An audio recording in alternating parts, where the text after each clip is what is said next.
Hello guys, welcome back to this channel. Guys, इस video में हम लोग बात करेंगे आज के मार्केट के बारे में। लेकिन शुरू करें उससे पहले आपसे रिक्वेस्ट करूंगा कि अगर आप इस चैनल को फर्स्ट टाइम देख रहे हैं तो सब्सक्राइब करके बेल आइकन को हिट कर लीजिए ताकि वीडियोस की नोटिफिकेशंस आपको मिलती रहें और आप सबसे पहले उसे देख पाएँ। तो गाइस, हम लोगों ने देखा था कल के दिन मार्केट के अंदर एक ज़बरदस्त गिरावट देखने को मिली। इसके पीछे क्या वजह हो सकती है और आप लोगों को सावधान रहना है कौन कौन से पॉइंट्स के ऊपर, और आज की जो मार्केट है वो किस तरीके से रिएक्ट कर सकती है, इसके ऊपर भी हम लोग फोरकास्टिंग करने की कोशिश करेंगे।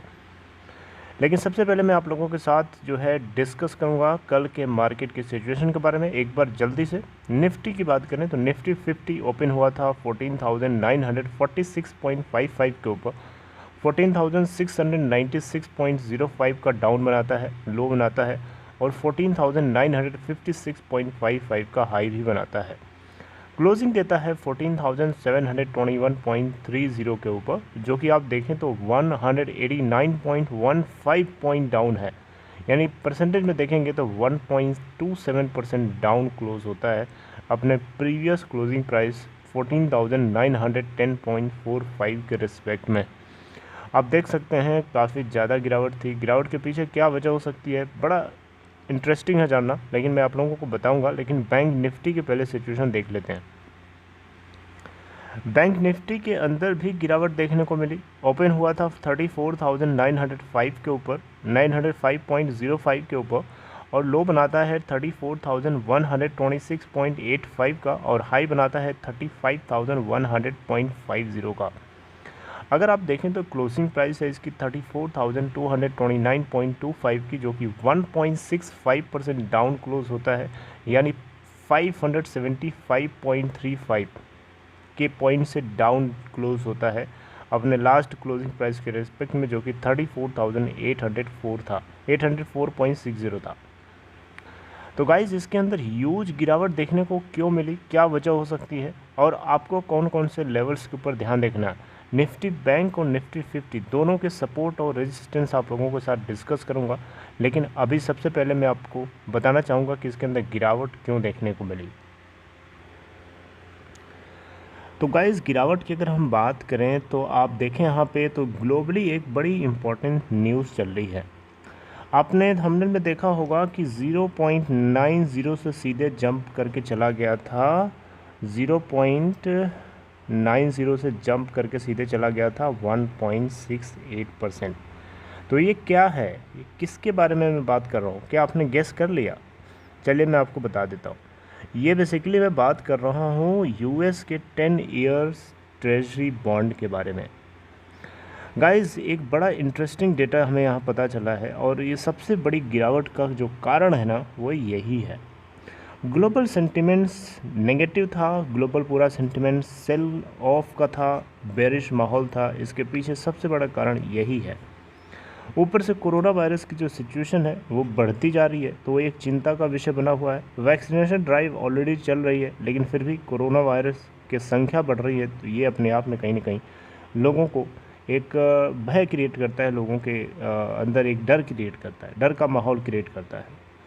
अगर हम यहाँ बात करें तो आप देख सकते हैं 10 years treasury yield hits highest level in nearly 14 months ahead of Fed decision.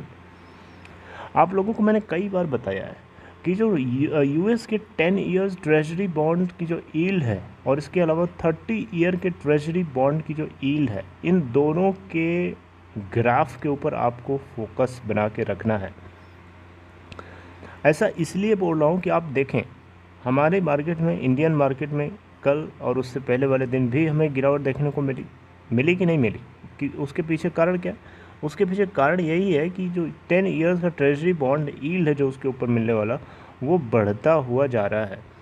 और आज भी मैं आपको बताना चाहूँगा, अगर आज भी हमें अगर 10 ईयर के यूएस ट्रेजरी बॉन्ड के से मिलने वाली यील्ड में बढ़ोतरी देखने को मिलती है, ग्राफ अगर उसका ऊपर जाता है, उस केस में आपको मार्केट के अंदर डाउन साइड पे वॉलेटिलिटी मिलेगी, ये तय है, राइट। लेकिन चांसेस हैं कि यूएस ट्रेजरी बॉन्ड की जो यील्ड है वो 1.68% की जो हमें ग्रोथ देखने को मिली है लास्ट के कुछ दिनों में, कहीं ना कहीं वो कंसोलिडेट करेगी। अब हो सकता है वो थोड़ा सा करेक्शन दिखाए। तो यूएस 10 ईयर ट्रेजरी बॉन्ड पे मिलने वाला जो यील्ड है जनवरी के महीने में, जब करंट हमारा जो ईयर कैलेंडर ईयर शुरू हुआ था 2021, तो उसके जनवरी के महीने में स्टार्टिंग में 0.90 की 0.90% के ऊपर था, लेकिन आज ये बढ़ करके 1.68% हो गया है। राइट, तो ये इतना ज़्यादा जो स्पाइक हमें देखने को मिला है, ऐसा नहीं कि सडन मिला है, अचानक नहीं मिला, ये धीरे धीरे करके मिला है। और 1.689% जो है आप देख सकते हैं अभी तक का हाईएस्ट है। इसके अलावा जो 30 ईयर का जो ट्रेजरी बॉन्ड होता है उसके ऊपर भी जो यील्ड मिलती है उसमें भी हमें 4 बेसिस पॉइंट 4 बेसिस पॉइंट की जंप देखने को मिली थी।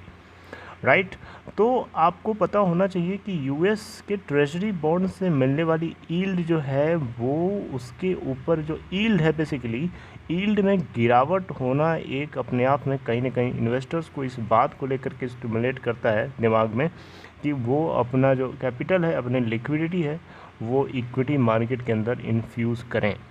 तो इसी को लेकर के नैस्डैक के अंदर भी हमें गिरावट देखने को मिली थी, क्योंकि वहाँ पे भी ऐसा कुछ, इसका असर वहाँ पे भी पड़ेगा और उसके ऊपर पड़ेगा तो ऑब्वियसली ग्लोबल मार्केट के अंदर हमें उसकी हलचल देखने को मिलेगी।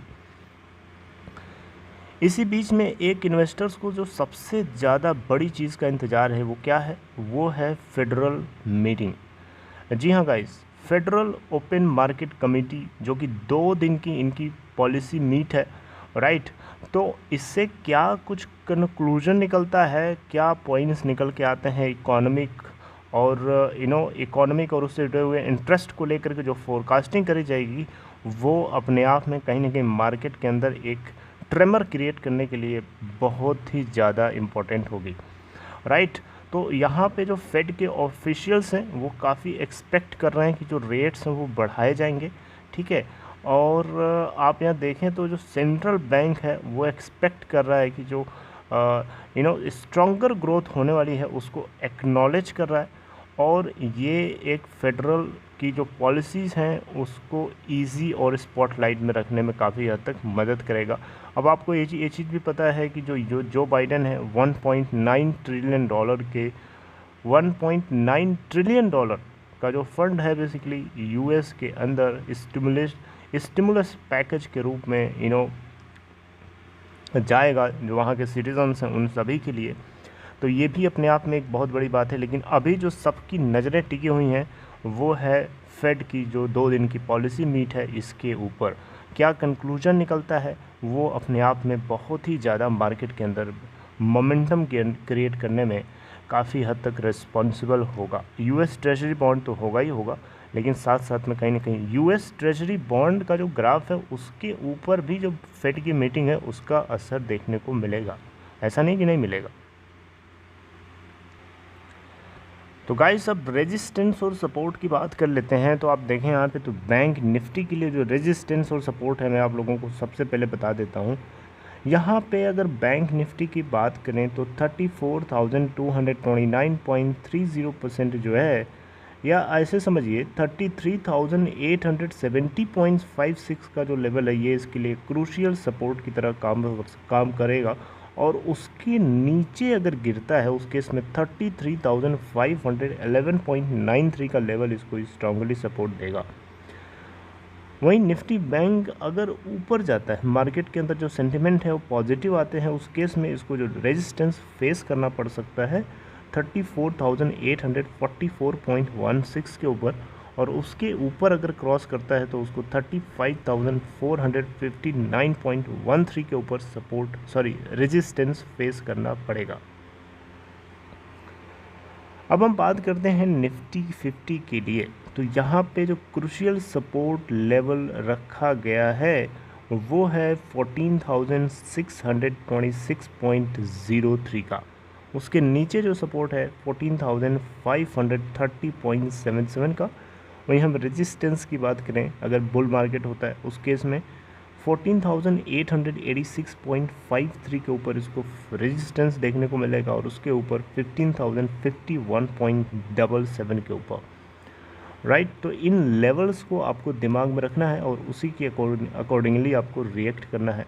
पहले आप लोगों को भी घात लगा के मेरे हिसाब से बैठना चाहिए, जैसे बाकी इन्वेस्टर्स जो हैं बिल्कुल नज़र टिका के बैठे हैं जो फेड की मीटिंग है उससे क्या आउटकम निकल के आता है, क्या कंक्लूजन निकल के आता है, वो अपने आप में बहुत ज़्यादा इंपॉर्टेंट है जिसकी लोग उम्मीद करे बैठे हैं।